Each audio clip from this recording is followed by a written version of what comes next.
response, and this will be shown by Dr. David Waller. He's a well-known European thoracic surgeon at Glenfield Hospital in Leicester in the UK. And the title of his presentation is that increased investment in thoracic surgical expertise increased the UK lung cancer resection rate. Paul, thanks very much. So my name's David Waller. I'm a consultant thoracic surgeon, a pure thoracic surgeon. I work in the Glenfield Hospital in Leicester in the United Kingdom.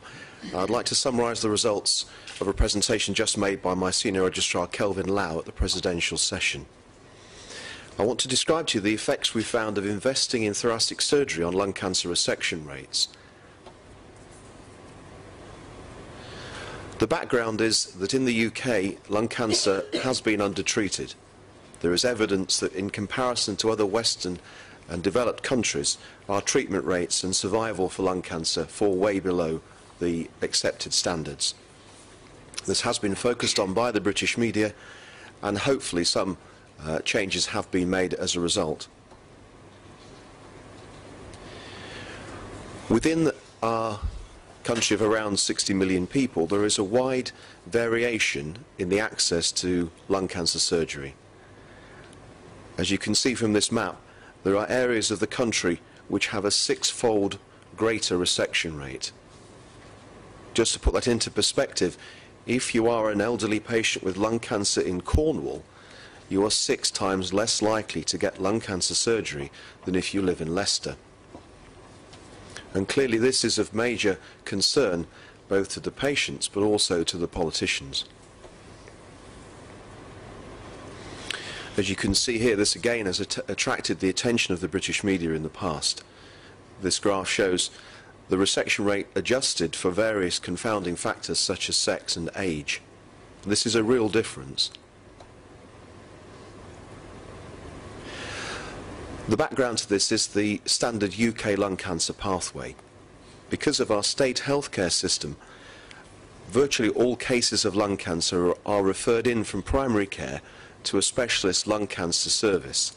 They are initially screened by a chest physician and then discussed at a multidisciplinary team, which will include a chest physician, an oncologist, and hopefully in most cases a surgeon. But this is the first point where the surgeon is involved in the lung cancer pathway. And unfortunately, it is the case in the United Kingdom that not all cases of lung cancer are discussed in the presence of a surgeon at the MDT. The decision is made by the MDT then to refer the case on to the surgeon. And as I'll show you, in the United Kingdom, if you have lung cancer, you may or may not see a surgeon who has a specialist interest in that disease. One of the benefits of this, one of the aspects of this presentation has shown the benefit of the National Lung Cancer Audit, which is a way of recording all the data pertaining to lung cancer patients within our state healthcare system. And our presentation is based on the analysis of its results. Within our national healthcare system, I'm focusing now on England, there are 33 cancer networks comprising 174 hospital trusts. 18% of these trusts have thoracic surgical centres. But in 58% of these trusts, there are less than 2 pure thoracic surgeons. In 2008, which is the last analysed lung cancer audit, over 15,000 confirmed cases of lung cancer were in the United Kingdom, and 14% underwent resection. Data from the Centre for Workforce Intelligence, current data in England, shows this distribution. Less than half of the surgeons operating on lung cancer are pure thoracic surgeons. There are 63 surgeons whose practice combines both cardiac surgery and lung surgery. And there are 114 surgeons whose surgery comprises entirely heart surgery.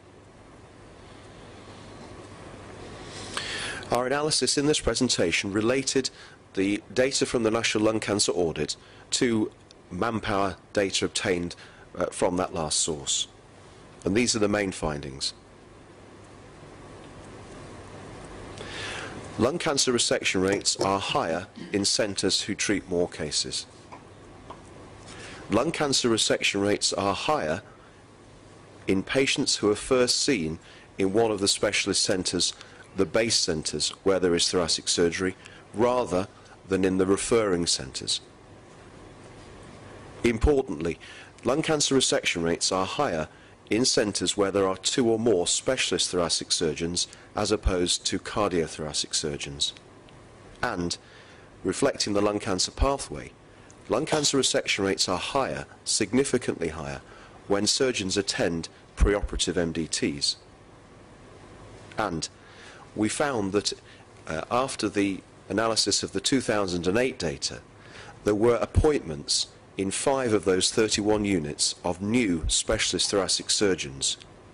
When we reanalysed the changes in resection rates, surprise, surprise, the increase in resection rate was greatest in those units who had employed new specialist thoracic surgeons. What does this analysis mean? If we look at the implications for the lung cancer surgery workforce, and we take the network that had the best resection rate in that data, they had 3 pure thoracic surgeons who saw 450 new cases of lung cancer per year in their MDTs. And each surgeon attended, on average, 1.5 MDTs a week.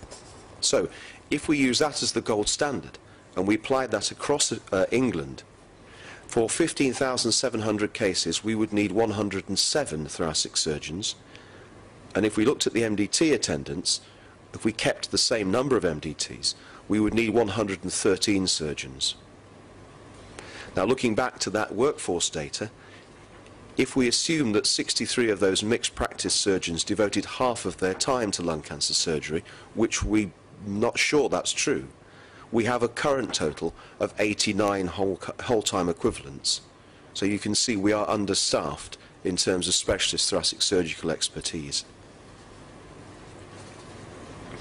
So the bottom line, if we want to maximise lung cancer resection rates, England needs to recruit 25 to 30 new pure thoracic surgeons. And there are several ways we could do that.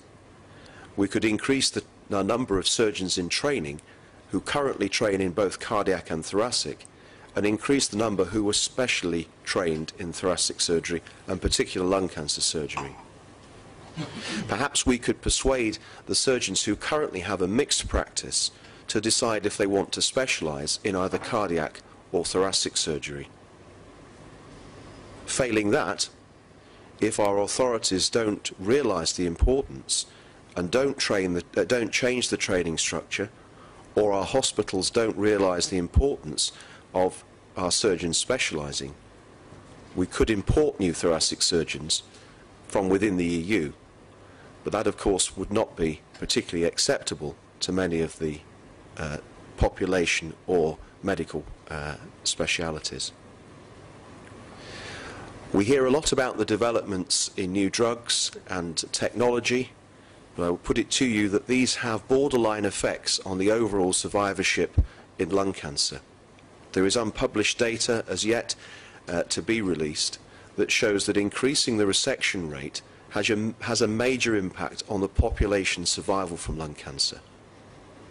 And there is data to suggest that if everyone, all the centres, move to the higher resection rate, they could increase survival in lung cancer in England by 12%, which could approximate to over 5,000 extra survivors from lung cancer over a 3-year period.